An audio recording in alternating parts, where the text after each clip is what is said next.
Ben Süleyman Şahoğlu Ertuğrul.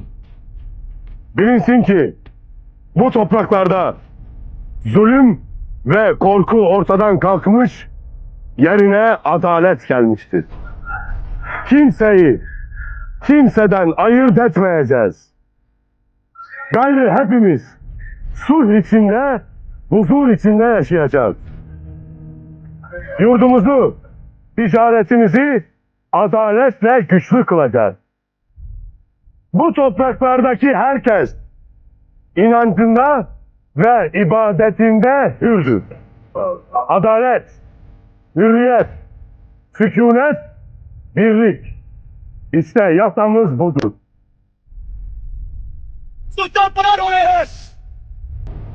सुल्तान फरार हो रहे हैं। सुल्तान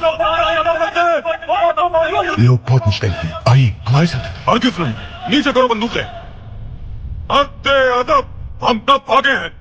हमारे आबा और अजदाद कब फरार हुए हैं? कब फरार हुए हम बताइए। क्या पुरुष जंग में भागे हम? जब समंदर में सलामत की तरह दुश्मन हम पर टूटा था, क्या बगेना में चुके थे हम? कैसे समझ लिया कि सुल्तान रियासत छोड़ के फरार हो गए? क्या हमने शहीद होने की ख्वाहिश में दुश्मनों को लाखों चने नहीं चपाए? बताइए हमें। जान कुर्बान थी, लेकिन अपने परचम को गिरने नहीं दिया। आप हमें छोड़कर मत जाइए, वल्लाह कभी नहीं जाएंगे हम। हमें मौत भी यहीं पर आएगी। ये पाया तख्त है और हम सुल्तान अब्दुल हमीद हैं। पाया सोफिया पर हमारा परचम लहराता रहेगा। इन गलियों में हमारी औलादें इस्लाम की तालीमात हासिल करती रहेंगी। पाया तख्त को गद्दारों से महफूज रखने के लिए हम अकेले भी लड़ते रहेंगे। लेकिन क्या आप लोग पाया तख्त में रहने के लायक हैं?